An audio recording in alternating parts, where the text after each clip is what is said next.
Et puis, il y a un autre cas de figure dont nous n'avons pas encore parlé, qui est la couverture de ces besoins par les collectivités locales. Elles prennent le relais de l'État et perçoivent un impôt, l'impôt local, qui permet de payer toute une série de dépenses spécifiques à la région ou à la ville. En 1985, ces dépenses se sont élevées à 400 milliards de francs. Prenons l'exemple de la communauté urbaine rouennaise et voyons les dépenses qu'elle prend en charge. L'action sanitaire et sociale, les services généraux et frais communs,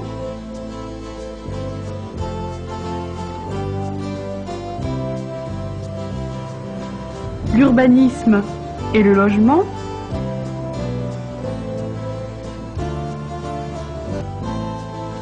la culture et les beaux-arts, la sauvegarde du patrimoine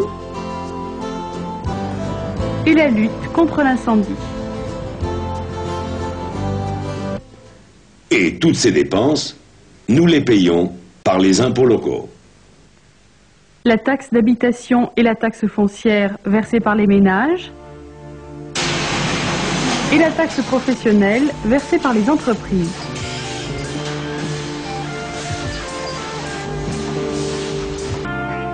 Pour 100 francs, voilà comment se répartissent ces taxes. 23 de taxes d'habitation, 49 de taxes professionnelles, 27 de taxes foncières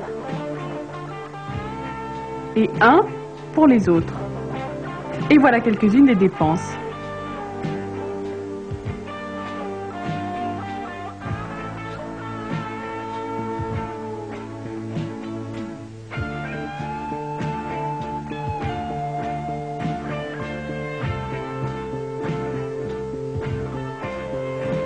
Si les rentrées ne suffisent pas, il faudra augmenter les impôts, ou bien faire appel à une aide de l'État, ou encore emprunter.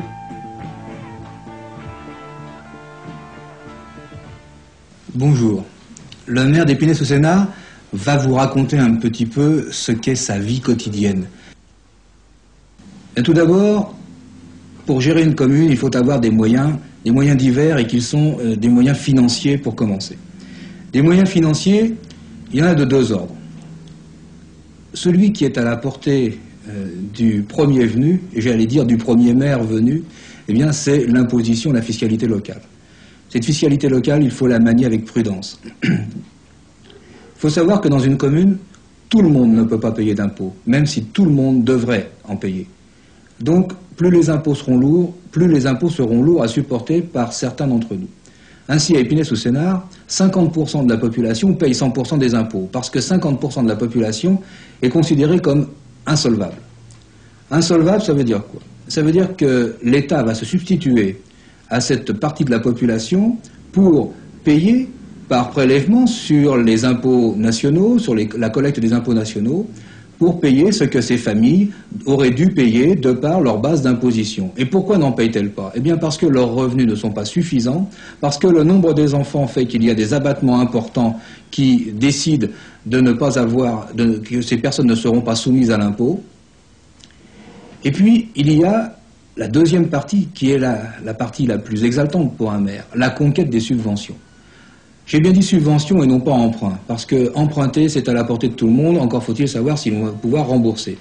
Mais la conquête des subventions, et là, c'est la tâche la plus exaltante pour un maire, parce que cela nécessite d'aller présenter des dossiers bien charpentés, bien étudiés, que l'on connaît par cœur, pour lesquels on a toutes les réponses, à des personnes telles que le président du conseil général qui va accorder une subvention départementale, le président du conseil régional qui va accorder une subvention régionale et le préfet, commissaire de la République, qui va accorder une subvention d'État. Une commune ne s'occupe pas simplement des problèmes d'intendance, à savoir s'occuper des écoles, des cantines scolaires, des garderies ou des centres de loisirs, mais également des problèmes d'assainissement, de ramassage d'ordures, des problèmes de vie associative, de gestion de terrains de sport, d'équipements sportifs et culturels, également des problèmes de voirie, des problèmes de relations avec tous les pouvoirs publics qui sont en charge de ces dossiers.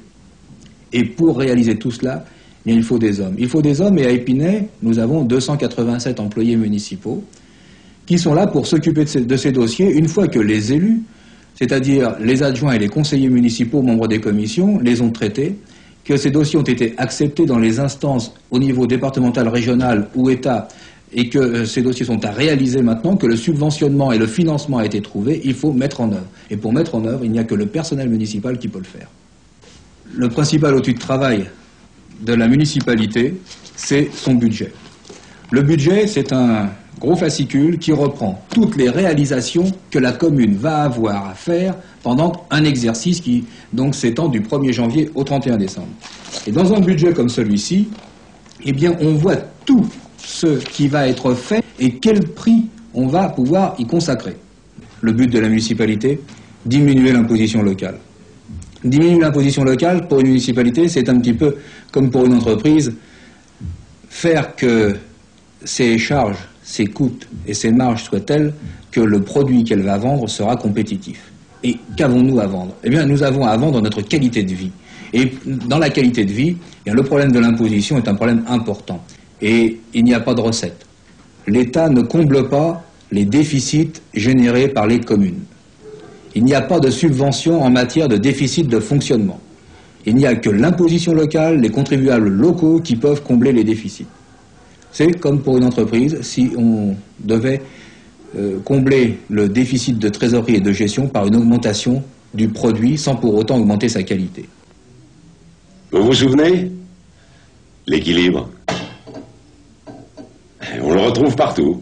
Alors, si l'hôpital public n'est pas tout à fait une entreprise comme une autre, on peut malgré tout considérer que, comme toute entreprise, l'hôpital doit respecter ses objectifs, respecter ses équilibres financiers et s'adapter aux méthodes de gestion modernes pour demeurer compétitif.